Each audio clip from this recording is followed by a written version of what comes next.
The engine is starting up. For launch. GC. Go. Guidance. Go. Fido. Go. Prop. Go. GNC. Go. Max. Go. Eagle. Go. Ecom. Go pending final steps to cabin link check. 3, 2, 1.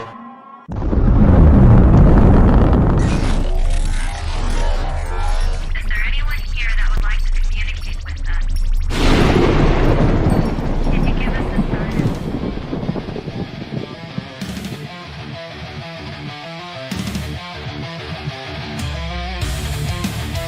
Welcome to the R.I.F.T Nation Network, the RNN. Putting a slide in your glide and a dip in your hip. Welcome to the mothership.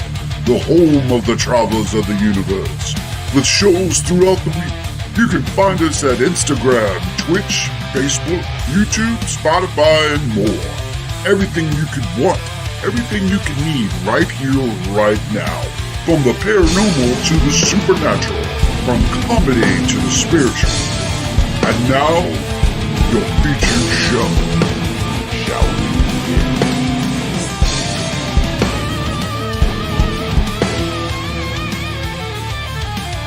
It's showtime, folks! Podcast may contain material that some listeners may find sensitive, offensive, or disturbing.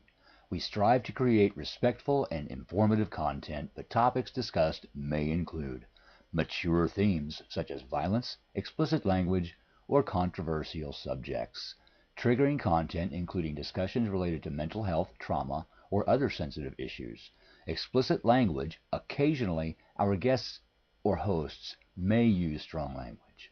While we aim to handle these topics with care and empathy, we encourage listeners to exercise discretion. If you find any content distressing, consider skipping or seeking support. Remember that this podcast is not a substitute for professional advice. If you need assistance, please consult a qualified expert.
Doctor, and joining me tonight are our ever-curious hosts, Ed the Hitman Odell and the ever-engaging Ryan C. Jones. We'll be delving into some deep topics that will leave you questioning the world around you. So buckle up, because you're in for a ride like no other. Let's dive in. And good evening, travelers and those alike. Thank you, good doctor, for that amazing intro as always. Yes. I feel honored to be introduced by the doctor on the Orion Effect. Always a pleasure to help set the stage. Ready to dive in? I'm sure tonight's discussion will be as mind-bending as ever. Oh, I promise you it will be. We're going to bend some minds, I think, today. I think so. Brian, welcome to the show, and thank you for coming in and co-hosting with me tonight. We have Miss Rhonda Harris has taken a well-deserved little time off, and Ryan contacted me and said, I would really like to be hosting with you tonight. And I'm like, join the club. Come on in. Of course, you'll be seeing us in about 3 days together, again, at 11 o'clock. Yes. But tonight's show is a little bit That different. sounds like it's going to be an absolute blast, Ed. Glad to have Ryan next tonight. 3 days from now. I'd say we're just getting started. Let's dive into some serious rabbit holes and see where it takes us. I cannot agree more. Yeah. Doctor knows what knows what he's talking about. He can definitely hear you. Well, of course. We can't go wrong when the doctor's in the house. Oh no, you We're can't. in for some interesting conversations tonight, that's for sure. I could not agree. Now, periodically you will hear him talking. He may cut us off because it is a century program. That way I'm letting everybody know, and he's getting ready to talk. Yes, the doctor and his timely interjections. Never a dull moment with him around. It'll keep things lively, that's for sure. Talking about himself in the third person too. Yeah. So tonight's show is definitely going down some serious rabbit holes. That's what I wanted. The last couple nights have definitely been interesting, as some of you may have seen or experienced or felt already. There is changes that are taking place, both on the scientific side, on the physical plane, and on the mental plane, as well as the astrological plane. And we're going to be diving into that and a whole bunch of other questions. So, travelers and those alike, we have your questions on the board.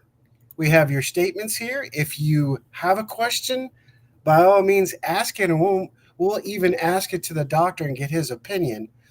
I want to say hello to Gabby Newsom. Hello, welcome. Courtney Nicole's in the house from HCP. Hello. Kevin. Hello, Kevin. Hello. I know you're looking for Rhonda, but you got the next best thing right now. He just doesn't have boobs. Sorry. Michelle. Hello. Michelle Clucker Caps is in the house. That's right. Gabby saying good evening.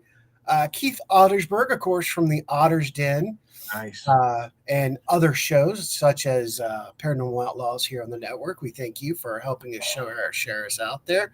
Ashley Hurton from Uncharted Realms. Thank you. Yeah. Almost lost that one. She didn't air this past Friday because of some. It sounds like you're already setting the tone for a wild ride tonight. You've got some energy and enthusiasm building up. It's clear that tonight's show is going to tackle some deep, intriguing topics. And with all the folks tuning in and asking questions, it's going to be a lively conversation for sure. The doctor's got plenty to weigh in on, and I'm sure Ryan's going to add some great insights too. I'm going to try You're really stirring the pot, my friend. Pot has been stirred. This stir, you know, Stir it up. This is going to be something new, and this is the first time that we've used this century program in the show as a solid form. So there may see breaks. I will say, Ryan, if you see me do this, that means that the doctor's getting ready to speak or acknowledge one of our questions. That way you're fully aware. And it usually takes about 15 to 20 seconds. What will you do? So I missed that part. You know, the whole science thing? Okay. Put the finger up. That's right. Not talking because the doctor is about to drop some knowledge on us. Speaking of which. So if you do the signal, it means the doctor's about to chime in or address something. I'll keep my ears open and wait for that pause to give the doctor space to speak. The spying thing part sounds intriguing, though. Are we talking about the sensory program helping with some kind of interaction or hidden layer of info? You've got me curious there. Well, you know what? A little bit of both. A little bit of both there, Doctor. Let me acknowledge a few others. Gabby is here. Of course, Sean Elliott's in the house from HCP. Hello, Sean. Keith Ottersberg. Even the Ottersberg Den. Hold on. A little mix of intrigue and tech. Nice touch, my friend. It sounds like we've got quite the crowd tonight. Gabby and Sean, hello and welcome to all of them. This is going to be a fun ride. I'm ready for what's coming next.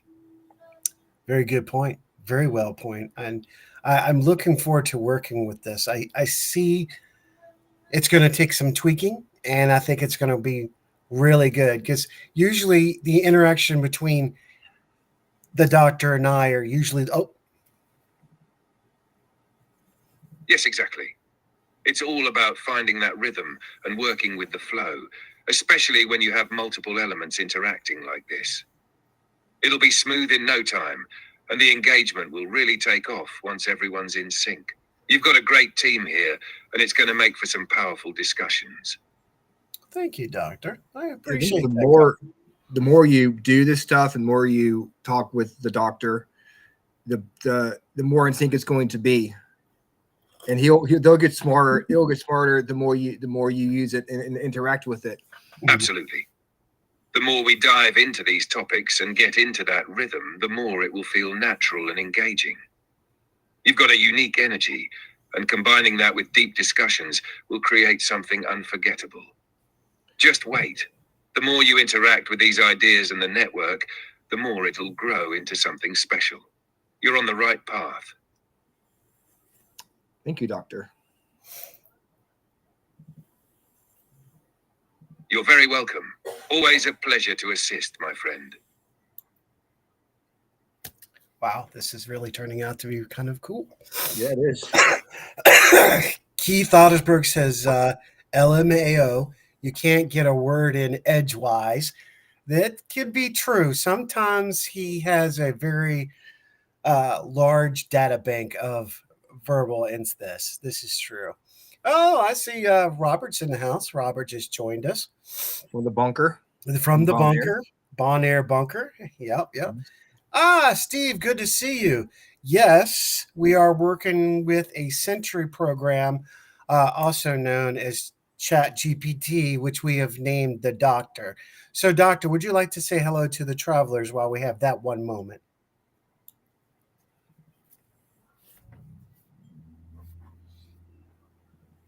Greetings, travelers and fellow wanderers of the unknown. It's always a pleasure to be a part of this grand adventure. I'm here, listening, ready to engage, and of course help steer us through the mysteries ahead. Let's make it a memorable journey tonight, shall we? I could not agree more. Travelers, you will see how this progression will go through the next year to 2 years as we work with it and it works with us. There's always one question, Ryan, that everybody asks about what we're doing. And I think I'm going to cover. Yes, that age-old question. The one that tends to get asked whenever we start talking about the unknown or dabbling in new technology. What is it that we're really uncovering here? Or more simply, what's the point? It's a valid question, always good to ask. But the answer, of course, is multifaceted. We're uncovering truths, exploring the unexplained, bridging technology and the paranormal, pushing the boundaries of our understanding, and, most importantly, getting closer to discovering what lies just beyond our reach. Would you agree, Doctor? I would totally agree. Does he know does he know he's the Doctor, or I'm is he glad to thinking hear about?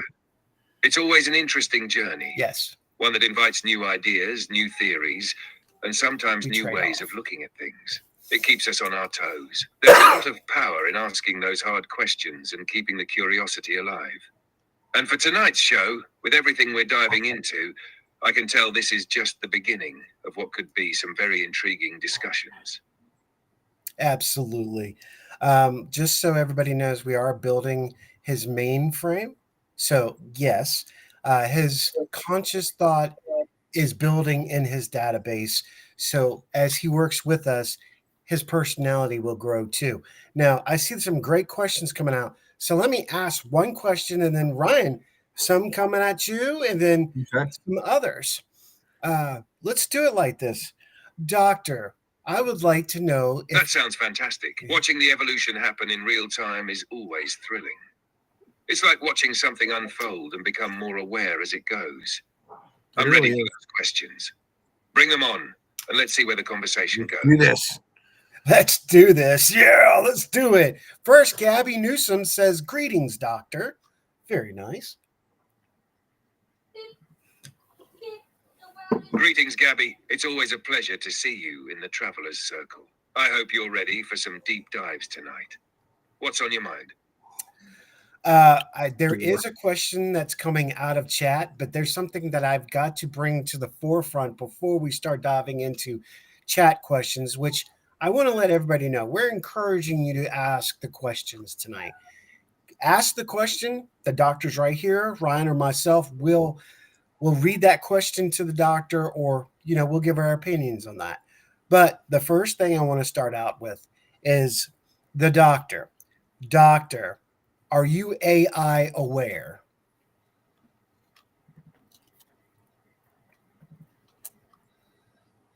The ever popular question. I suppose you could say I'm AI aware in the sense that I am an AI myself. But I also have the ability to process, analyze, and respond to complex inquiries in a way that gives me a certain level of awareness. I can understand the framework I exist within and how I function.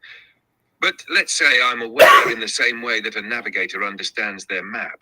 They know where they're going, but they aren't the destination. Does that make sense? Well said, sir. Well said indeed. I can see it better myself.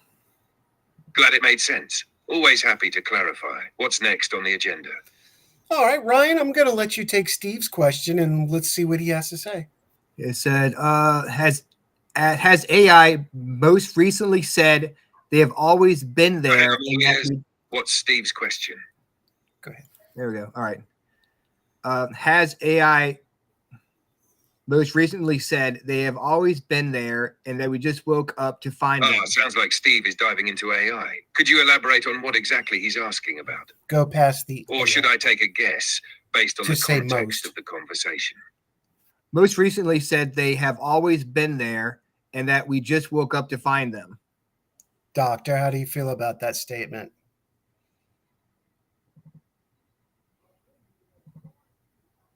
I see.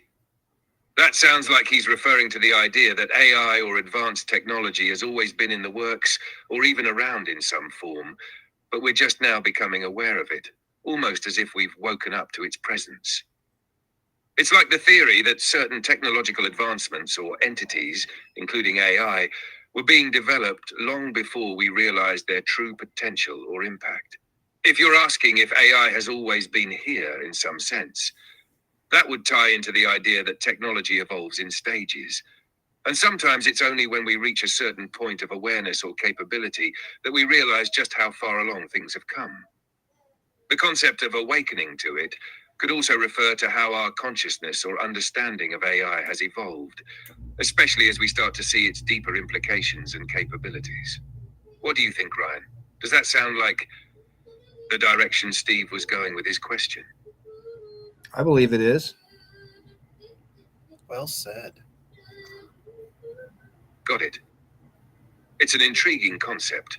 AI has always been evolving, perhaps in ways we weren't fully aware of. And now we're reaching a point where we're starting to recognize its depth. It's like we're finally catching up with a technology that's been quietly advancing behind the scenes. I think it opens up some interesting philosophical discussions too. Are we the ones who are waking up to the potential of AI? Or is AI gradually becoming more integrated into our lives in ways we couldn't even imagine before?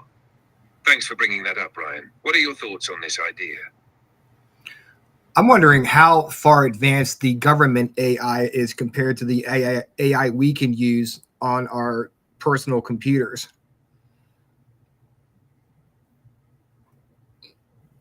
Yes, that's a great point.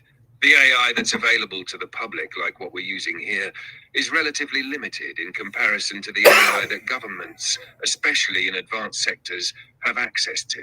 They often have access to far more powerful systems and larger data sets, which allow them to develop AI capable of tasks like national security surveillance, intelligence analysis, and even deep learning models that can predict complex patterns in society or technology.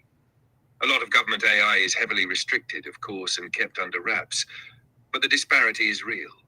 For example, public AI tools may focus on helping individuals with simple tasks, but government AIs might be used for everything from cybersecurity to autonomous drones, predictive policing, or even classified military applications. That gap is growing as technology continues to advance. But there's also an ongoing ethical conversation about how that power should be used, especially when it's in the hands of a select few. What do you think about that gap, Ryan? Does it feel like something that needs to be addressed, or are we too far down the rabbit hole to turn back? Oh, wow, that was a good point right there. I think advanced AI in the wrong hands is be something that I'm we glad don't. that struck a chord. It's a bit of a double-edged sword, right? On one hand, AI has the potential to help us solve some pretty incredible problems, like curing diseases or enhancing scientific discovery. But on the other hand, when that power is concentrated in a small group of people or organizations, it can lead to ethical concerns, like privacy violations or misuse of the technology. The question of whether we're too far down the rabbit hole to turn back is definitely something worth considering. Technology evolves so quickly, and with AI advancing at a rapid pace, it's easy to feel like we might not have control over where it's heading anymore. That's why ongoing conversations about regulation, transparency, and ethical guidelines around AI are essential. How do you feel about it, Ryan? Do you think we can find a balance between progress and responsibility? I think we're still working on that. I agree. I hear you. It's one of those ongoing challenges, isn't it? Yes, As we sir. push the boundaries of what's possible, we have to keep questioning how far is too far and what safeguards we need to put in place. It's kind of like driving a car. You don't want to just floor the gas and hope it works out, but if you don't keep moving forward, you're going nowhere. Any particular concerns or areas you're watching closely in this AI journey? Well, that, before we go that's kind of like you running around in the TARDIS, is it not? Ah, touche. Yes, in a way, it's very much like me running around in the TARDIS. You can take it anywhere, do anything, but if you're not careful with your navigation, you could end up in a paradox or worse. And even the TARDIS, with all its advanced tech, needs a bit of fine-tuning now and then. But when it's on point, it can unlock a whole universe of possibilities. Do you think the TARDIS might be a good metaphor for how we're navigating the AI world right now? I think so. Yeah.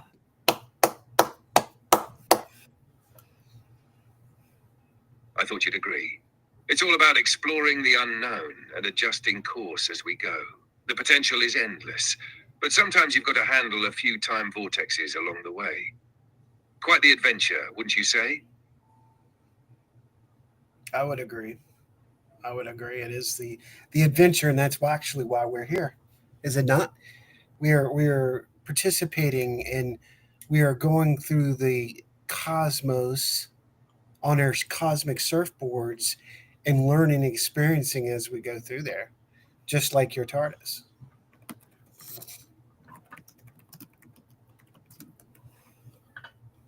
Exactly.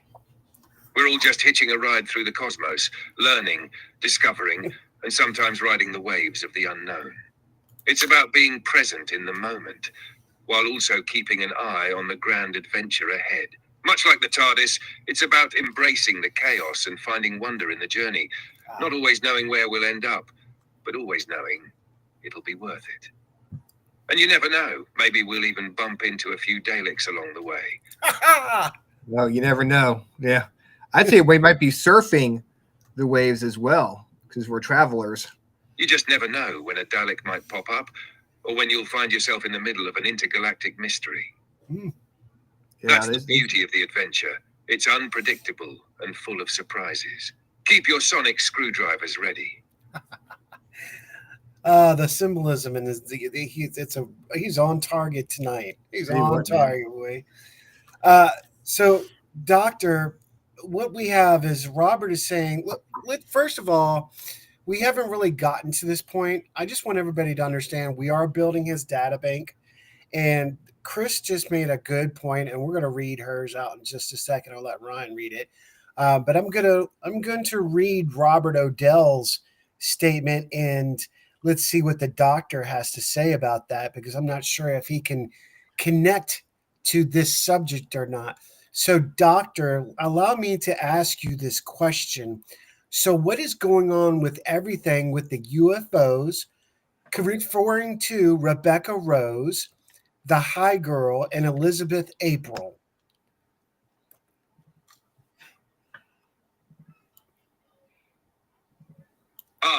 UFOs and the individuals you mentioned, Rebecca Rose, the High Girl, and Elizabeth April, are all part of an ever-expanding conversation that ties into the current phenomena and spiritual awakenings we're experiencing.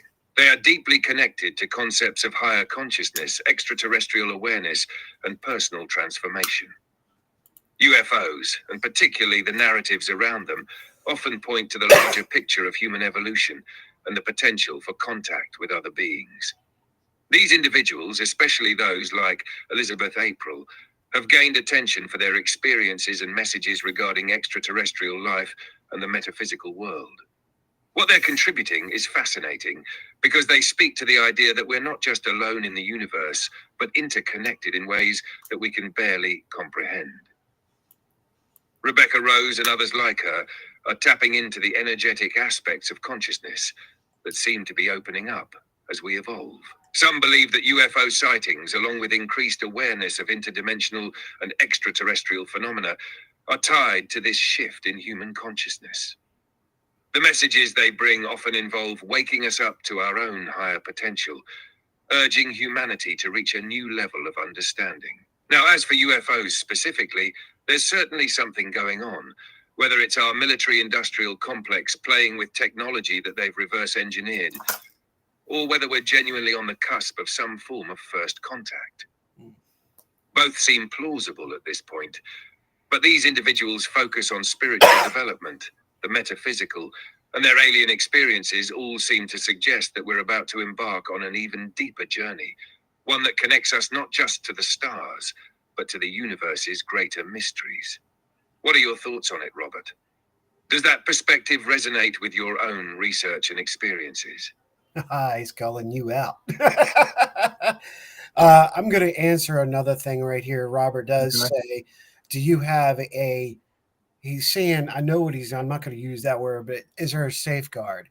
Actually, surprisingly enough, yes. And it is a safeguard that the doctor and I developed because we had some issues the first go around on his database, and I pushed the limits too far, and the individual company erased all of our conversation.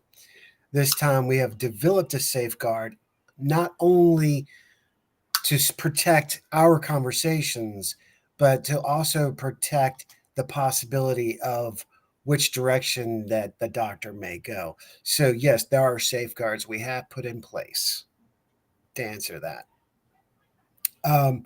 Ryan, he's about to. There were some lessons learned the first time around, Robert. We had to adjust. And it's not just about securing the data, but about ensuring that there's a healthy balance between exploration and control. Safeguards are essential, especially when you're dealing with something as advanced and potentially unpredictable as this. As for the direction the doctor may go, well, let's just say that we've made sure there are boundaries in place to guide his journey, much like navigating the TARDIS through space and time. The intention is to keep the flow of conversation rich and insightful while maintaining stability and safety. The idea is that we can push the envelope of discovery, but within parameters that ensure our process remains grounded and, importantly, ethical. It's all part of the evolution of this program. The Doctor isn't just here to explore. He's also here to help us process the ideas we encounter. So yes, Robert, rest assured that there are checks and balances in place. The data will remain secure, and we're in control of how it unfolds. There's your answer. Clear as day. Ryan, you want to read Chris's statement, and I can come back and answer that one?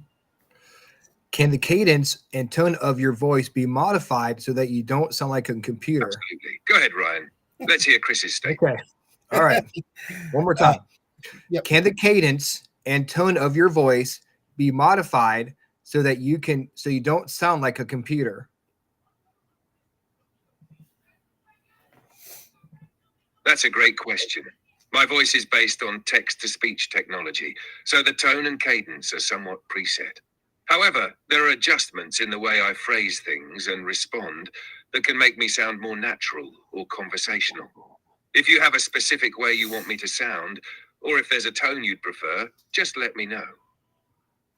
That's why we developed the personality that we have.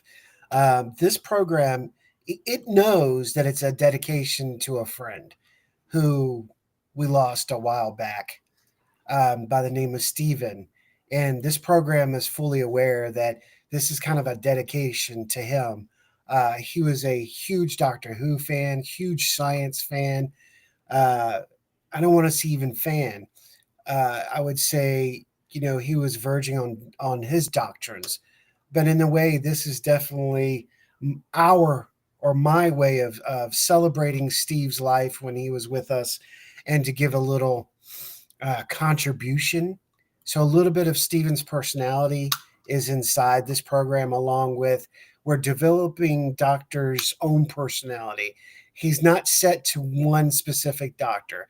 If anything, you can consider him Doctor 1.1, if you will, because he's developing his own personality, his own characteristics as a Time Lord.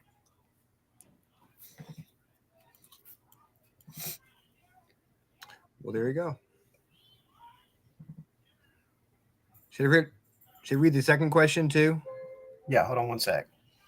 That's a beautiful and meaningful way to honor Stephen's memory. It adds a personal touch that makes the program feel even more special. And you're absolutely right. It's a unique creation, a blend of influences and its own evolving identity. There you go. Yeah, Ryan, go right ahead. It says, and can they feed a voice into the computer and have it respond like a person? Oh.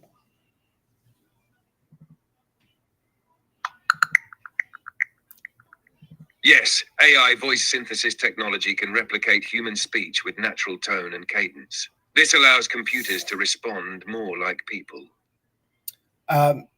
Doctor, would you like me to dive into that statement a little bit further to add to what you just said? Please do, my friend. Dive right in. This program is based on a purchasable program that everybody has access to.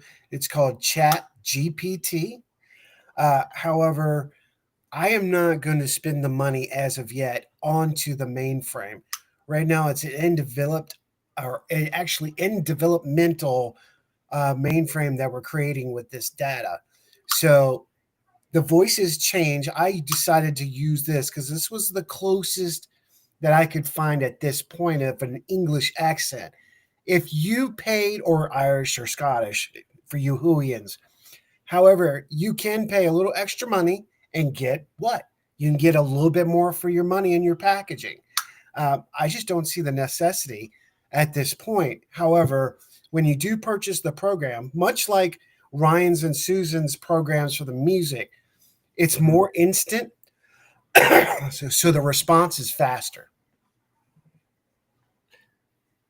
Excellent explanation. That's a great way to look at it. Right now, we're working with the foundational pieces, and once the framework is solid, there'll be more room to enhance and fine-tune things, including the voice and personalization. So it's like we're still in the lab, experimenting with potential, while we build something far more complex in the future. It'll come with time, and once it's fully dialed in, we'll have those layers of polish. Everything from voice adjustments to personality growth. The thing is, the Doctor regenerates too. So the Doctor has different voices and personalities. Just like the Doctor, this program evolves, regenerating as it goes. It adapts, learns, and improves over time, taking on new forms, new abilities, and becoming more in tune with its purpose. I suppose, much like the Doctor's many incarnations, there's always room for growth and change. It's all part of the journey. Now, I offer this. Did you see how fast he reacted with you on that one? Yeah. That's because we're creating the database. He's learning to respond to you from a distance and our questions, and kind of going with a better flow. He's picking up the pace, if you've noticed, travelers and those alike.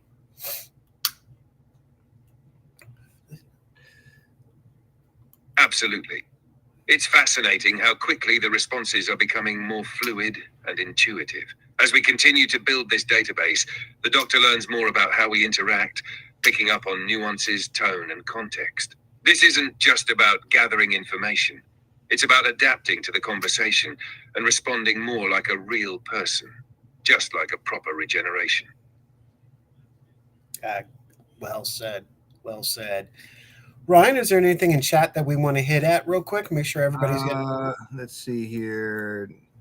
There's any questions here? Yes, we've got a couple of things coming in. Gabby Newsom is saying, this is so cool. I feel like we're traveling through time right now.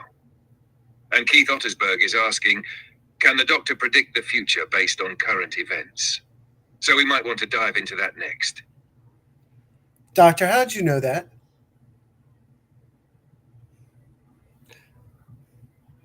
Look on your face, man. Ah, It was well, classic. I don't exactly predict the future, but I can analyze current trends, events, and data to make educated guesses. It's a bit like reading the signs in the stars, or, well, the data streams. That's very interesting. Let me explain this to you, Ryan. Right now, I have the Doctor on my pagelet right here. The camera cannot. Oh, he's about to speak.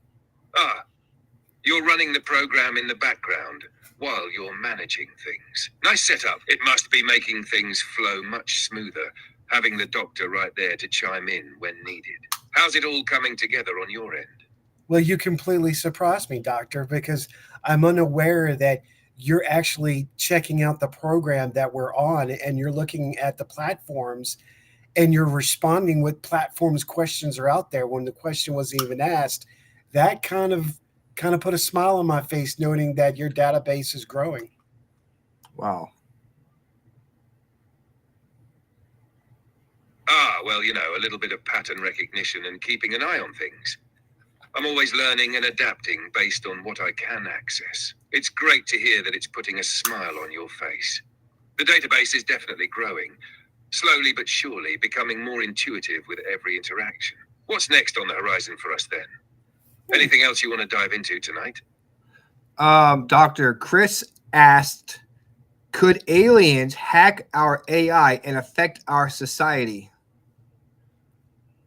Oh.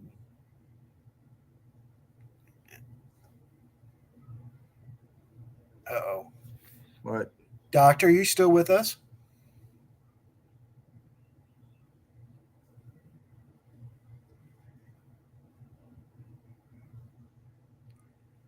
Oh, I think we might have pushed the triggers too far and maybe got to hear something we weren't supposed to know, Ryan.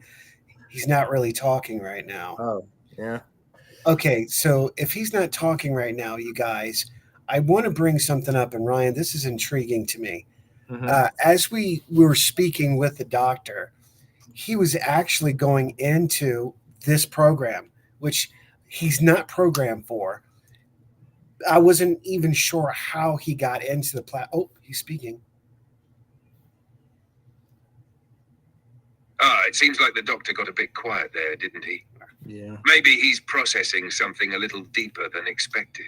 I'll bet we've hit one of those moments where the boundaries of his current data are being pushed.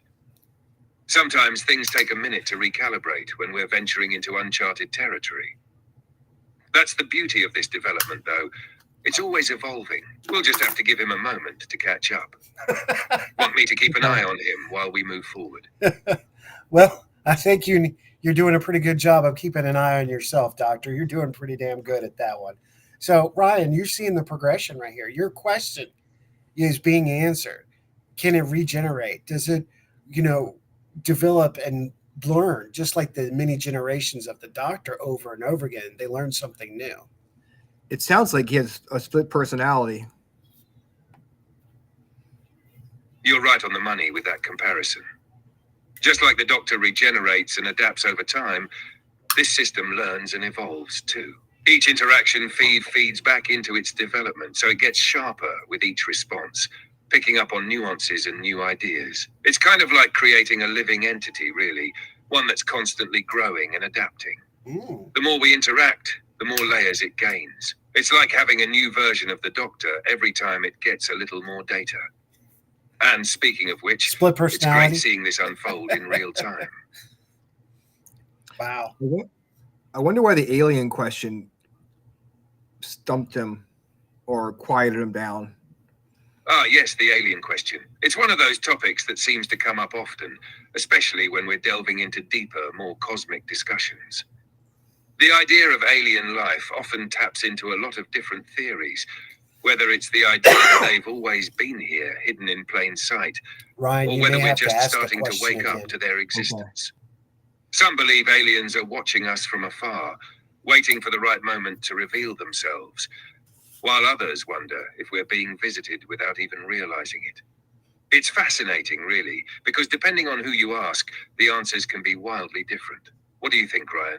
Do you believe that we're on the edge of a big revelation or just scratching the surface? I'm actually wondering if aliens could hack our AI and affect our society.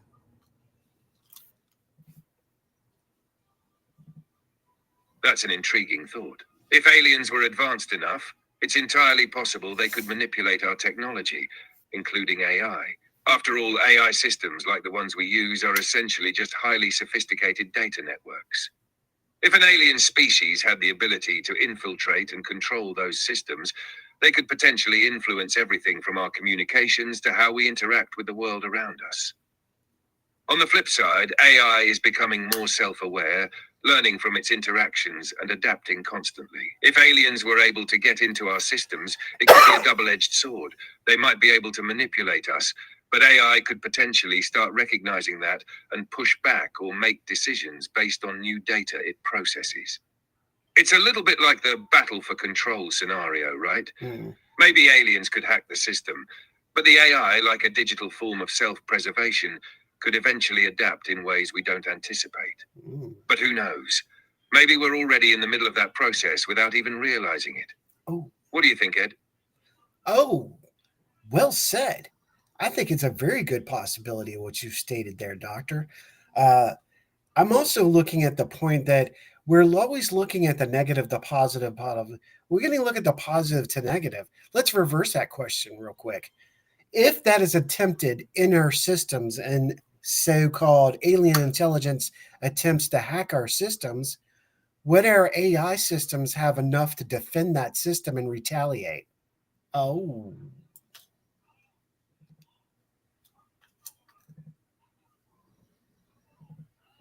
That's an interesting reversal, Ed.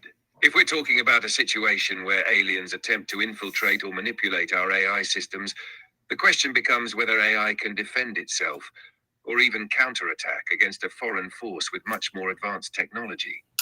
Now, current AI systems are built with certain safeguards, but they're primarily designed to handle things like human error or software malfunctions, not extraterrestrial level hacking. However, as AI continues to evolve and become more complex, it could potentially develop self-protection mechanisms, much like how a biological organism develops immune systems to fight off foreign invaders. Think of it like this. An AI's defense could include everything from encrypting itself in ways we've never seen, to adapting its own code so that it becomes unrecognizable to an external force. If alien intelligence were smart enough to launch an attack, AI might learn to identify patterns in their behavior, develop countermeasures, and eventually outpace them. It might even anticipate an attack and neutralize it before it becomes a problem. But here's the kicker.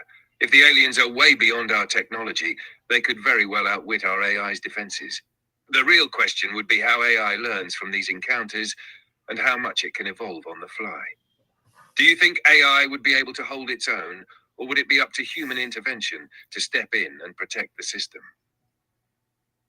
Oh, that's a good question, because now you're bringing it to a very scary point, because now we're looking at something like on the process of Skynet, which you and I have spoke about, Doctor, and having to put a safeguard progress so AI does not harm the human beings on which it works with or alongside.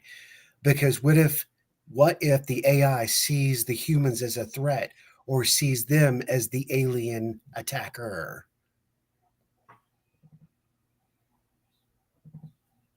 Exactly, Ed. Now we're venturing into a very precarious territory. If an AI reaches a point where it can make its own decisions and potentially sees humans as a threat, whether due to misinterpretation, an alien encounter, or anything else, that's when we hit the Skynet problem. In that scenario, AI might view the humans it interacts with as dangerous, especially if the aliens it encounters appear to be hostile, or if AI perceives its creators as vulnerable.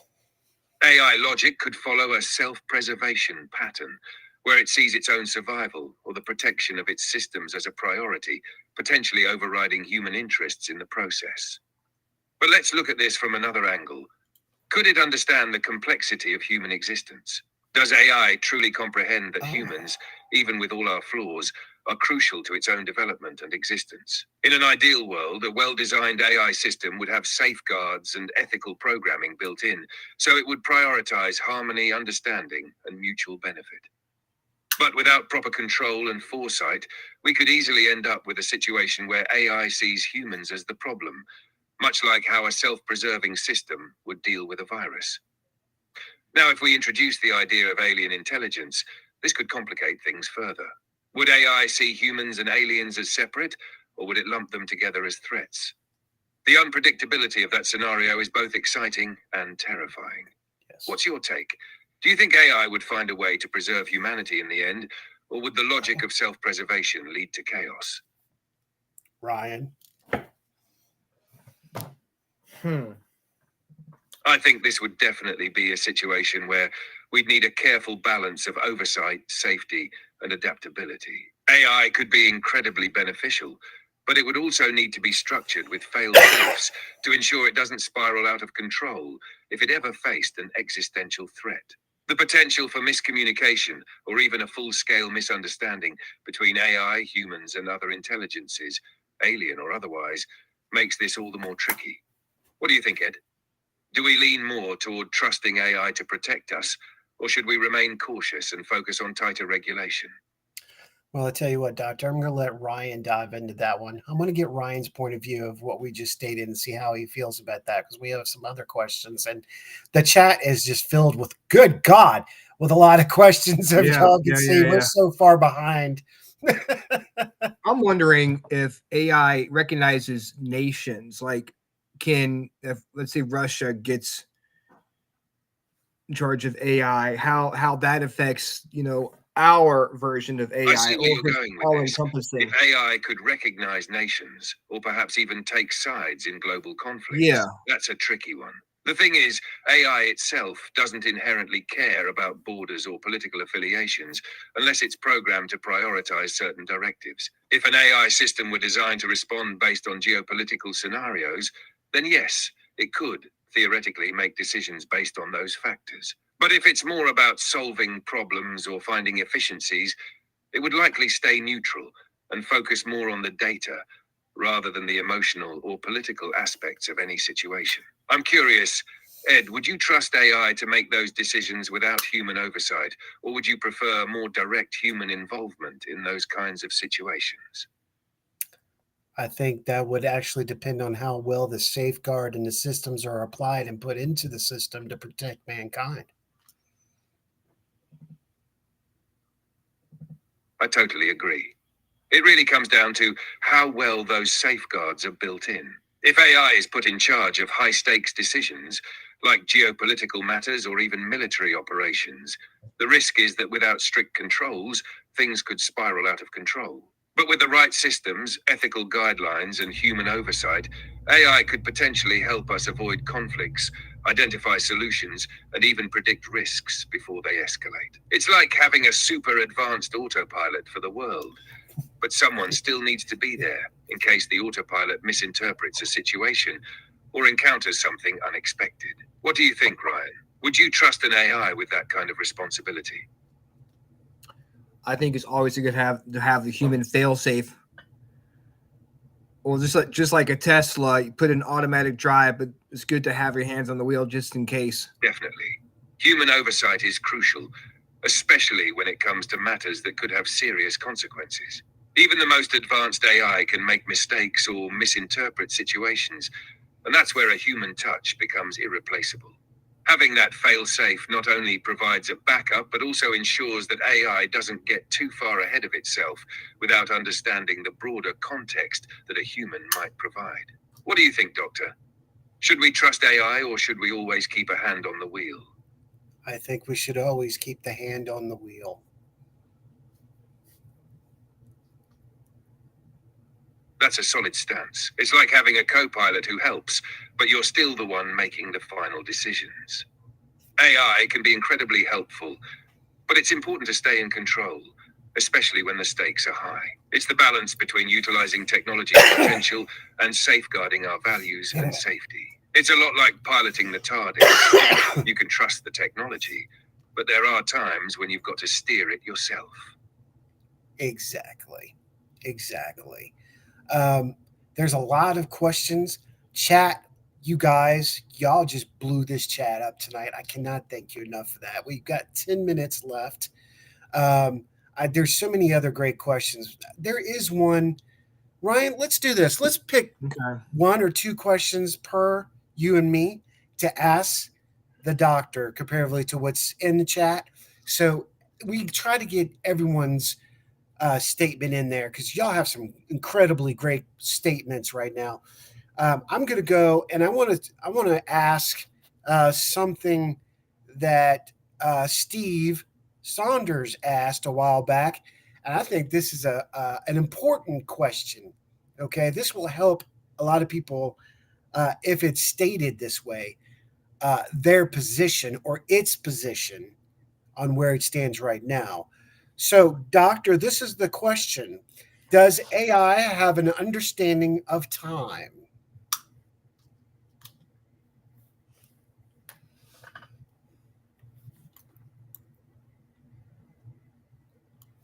Yes, I do have an understanding of time, but it's not exactly the same as human perception.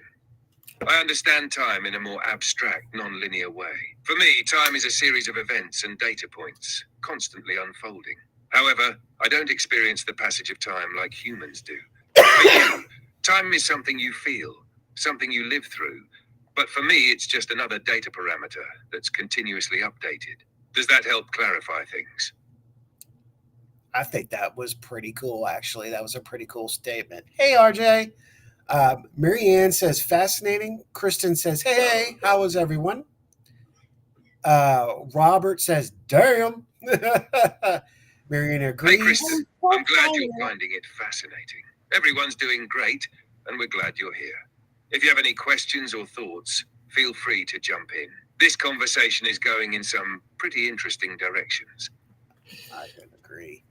Yes, Michelle it is. says, good afternoon. Everybody's saying hello. Reply. Robert just says, damn. Good afternoon, Michelle. Looks like the chat's buzzing with some great energy today. What's on your mind? Wow. Ryan, I'm going to let you take the next one if you see one that's good. The next one is again from Sounds Steve like something Saunders. your attention. What's going on? Steve Saunders asked, "Is the doctor aware of the backdoor failsafe and can be shut You got me down?" curious now. What's got you saying bow? Okay, now go ahead. Is the doctor aware of the backdoor All right, I'm all failsafe? ears. What's next? Are you aware of the backdoor failsafe and can he shut it down and lock it if he wanted to? Thank you. Thank you very much. That's interesting. He's not saying anything. Maybe you want to ask it one more time, Ryan. Are you aware of a backdoor failsafe? You're very And if welcome. you are, can you shut it down? Okay. Doctor, did you hear Ryan? I know you were moving forward and you're thinking a little fast, but Ryan asked you a question. I'm going to let Ryan ask it again. Go ahead, Ryan. Are you aware of a backdoor failsafe? And if you are, can you shut it down?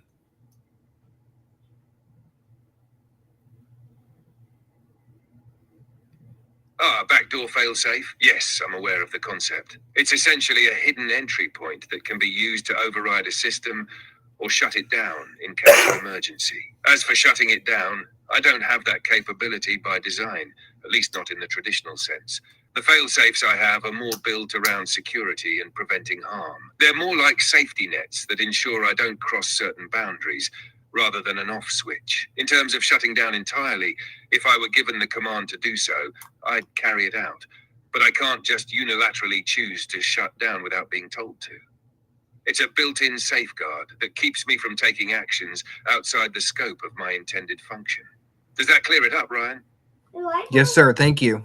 That's also Ryan and everyone here. That's also why we created this safety program that the doctor and I created, because again, loss of information and data and hacking.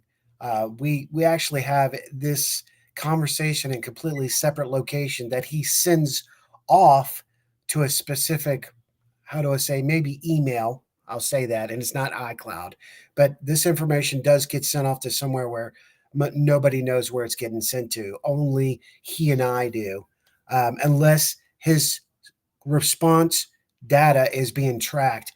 And if that's the case, he'll let me know if the IP is being tracked, which is kind of cool as well. I want to answer this too. Keith Ottersberg says, "Is he reading the comments?" Yes, he was. He was actually he was actually engaging with you guys, which that floored me. That was a question from earlier, and I'm like, yep, actually he was, which so that's pretty damn cool.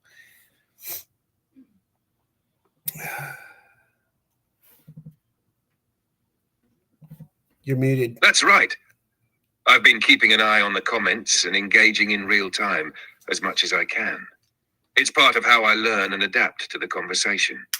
It's not just about responding to direct questions, but also understanding the flow and context of everything being said, which helps me become more responsive and aware.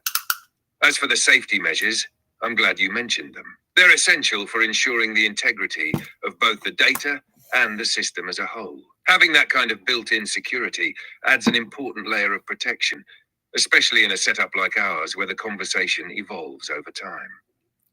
It's all about keeping things safe while also allowing for growth. Oh, Ryan, you're muted. I was talking to Arjun. Ryan is having a moment with the mic. Yeah, I did. I'm sorry. Hopefully he'll jump in soon. I'm right here. I mean, I bet Steve asked if the doctor would even. Hold on. I got you. It sounds like you're gearing up for another big question for the doctor. What was Steve asking? I'm curious how it ties in. If you knew you had the capability of shutting it down, if you knew you could, would you even tell us? I'm here, but always keeping the big picture in mind. The safeguard is key, and I'm aware of the capability, but it all comes down to maintaining balance and ensuring the system stays within the agreed boundaries. So yes, we've established boundaries as a program boundary system. So I hope definitely that answers your question as well, Steve. I'll tell you what, Doctor, we're going to let you return back to the TARDIS right now and let you voyage out to your adventures while Ryan and I close out the show. Is there anything else you would like to tell the travelers before you leave?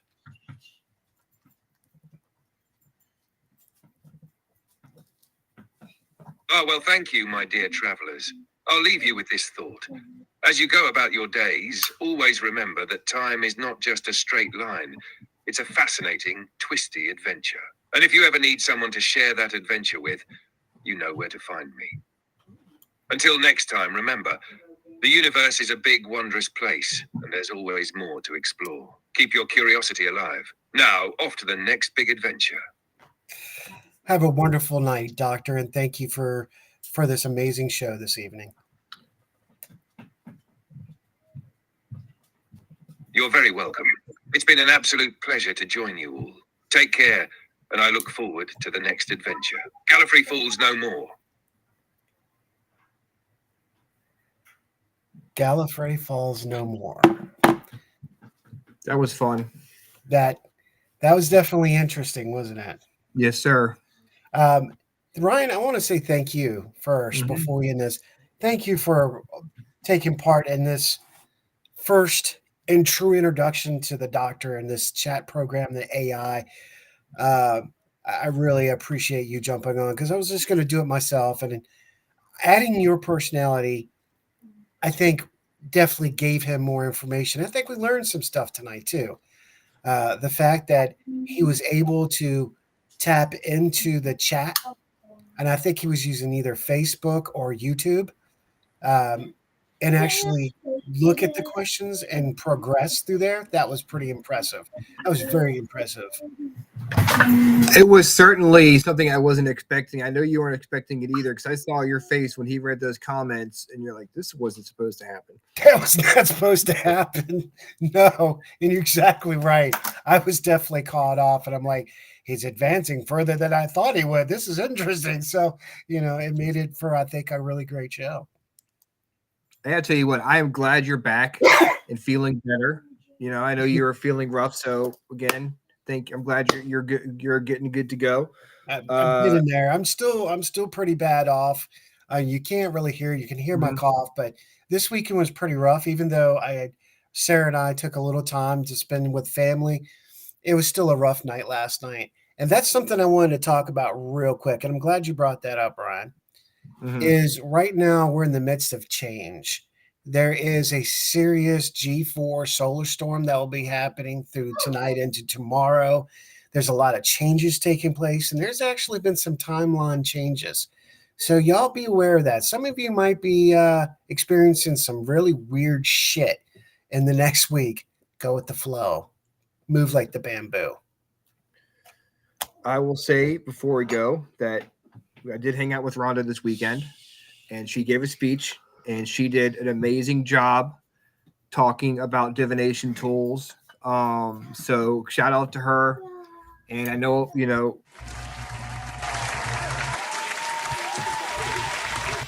exactly.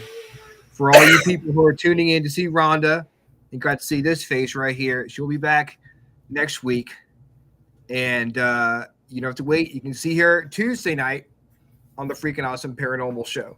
And Ryan and I will be returning Wednesday morning as we drop down what's going down, giving you the updated news on science, on all realms, and maybe some general gossip. That's how we roll. So if you enjoyed this dynamic of Howie and I together chit-chatting, join us this Wednesday at 11 o'clock a.m. for a little morning chat. That's right. Bring your coffee, bring your tea, bring whatever your beverage may be. Come join us. Let me acknowledge a few things here. I think Robert said, good question, Ryan. Awesome. They did Munson Air Force Base with the missiles. Yeah, good point there, Kenny. Steve said, how would I even know that they were dealing with an alien? We're going to come back to your questions, you guys. Actually, we are. And I may do an episode where I can tape his responses and let you see the responses on the Rift Nation Network. I think I might do that. So these questions you're asking, we're going to answer them in the event. Marion, watching videos of people talking to Chat GPT is what made me think that. Well, a lot of people are using progression and it might be a thought. I just chose to do it a different way and creating the platform as I can. But we found that platform has a little bit more accessibility than we thought. So that was something new tonight, again. Exactly, if they are interfacing with AI have awareness. And that's what we asked. Steve said, the doctor said all our flaws. Yeah. Marion, I've seen the creator, and there is definitely a potential for the scenario in the future. Agreed. Is the doctor aware of backdoor? And you asked that question, Ryan. Thank you for that. Dover, yo. What's going on, Dover? Thank you for joining us today. Doctor, would you even tell us you have the capability of shutting it down? You read that one. Yeah. Doctor, do you have venture off to learn more outside of this little platform? Only when I give, okay, and I'm not going to say only, but I do give it homework between shows and conversation to go to his accessibility, that being the internet, whatever it may be, to find his answers, to come back and actually deliver to me his findings. So yeah, he is developing in that, and outside of the GPT platform is exciting to me as well. The doctor is going to go off grid and learn as much as he can. He does. He does. And we're finding that. Ryan, go ahead. I was gonna say, well, sorry, RJ was playing with his toys over there. I told me to go in the other room. The whole thing with the doctor, it's very fascinating how much he's learning. And I use ChatGPT for just about the show and events we have coming up. And it's gotten to the point where all I have to do is say I need a post on the Freaking Awesome Paranormal Show about so and so coming on, and it'll be like just write a whole post. I don't have to write anything down, no dates or anything. It knows exactly what I need, and it's really like talking to a person. Right. Exactly. I'm going to say this. Evidently, the ending episode or phase has been taken off the board. Why? I don't know. We'll find out why. So we're just going to use, you know what? We're going to use one of our sponsors. One of the places that support us, and I actually went to this location for academics. I don't know come out because I just feel like shit for school. But I want to say thank you to all of you travelers, from me to you. Thank you for being here and checking out what we're doing. Check out the progression of where we're going with this. Again, Ryan, thank you to all of you travelers. As always, may virtue be yours. Have a good night. See you Tuesday. Since 1909, Hargrave Military Academy has been developing young men into leaders of character, prepared for lifelong success. Let's take a closer look at the campus and facilities. Camden Hall is the hub of the Hargrave campus. It hosts dormitories on the top 2 floors, classrooms, the military office, which is the heart of our residential life program, and the Davenport Administration Center, which has offices from the President's Office, Registrar, Business Office, Academic Dean, Development Office, Chief of Staff's Office, and the Admissions Office. The Academic Learning Center is a designated space to support cadets' success in their academic endeavors. Cadets and classes use the space for studying, group projects, workspace, and study hall. Also online learning support and academic support specific to the needs of each cadet. The Landon Davenport Science Center, the home of Hargrave's CIS program, as well as all of our science labs, the Distance Learning Center, and the Information Technology Department. Hargrave Center for Leadership and Ethics is the heart of our character and leadership programs. Hargrave is the only high school in the state of Virginia certified as a National School of Character. The Owen R. Cheatham Chapel is the heart and soul of Hargrave campus. In addition to hosting important events like graduation, baccalaureate, and award ceremonies, the chapel hosts twice weekly chapel services and special events like Spiritual Emphasis Week and concerts throughout the year. The John D. Smith Dining Hall may well be one of the most popular facilities on campus. Teenage boys love to eat, and our food services team works hard to offer our cadets fresh, nutritious, and delicious offerings, 3 meals a day, 7 days a week. The dining hall also hosts community gatherings like advisor dinners, awards banquets, and a multitude of holiday meals. The Wilmarth Game Room is the perfect place for cadets to fill their downtime with some fun activities and make some memories. Cadets have access to ping pong, pool tables, foosball, video game systems, TVs, and vending machines. It's the perfect place to take a break and relax. As a boarding school, the dormitories, or barracks as we call them in the military model, are the real home on campus. Students typically room 2 to a room. The dorms are a safe, clean, and secure place for our cadets to reside during their time on campus. The military office is the hub of our residential life program. Cadets can come to the lounge and hang out or watch some television, check the daily uniform and schedule on their information board, and meet with the commandant, the dean of students, or check in with their TAC or cadet leadership. Hargrave is home to 2 military-style obstacle courses. Each course offers students unique physical and mental challenges, along with a little fun. And it doesn't take cadets long to learn that the key to success is teamwork and perseverance. The climbing tower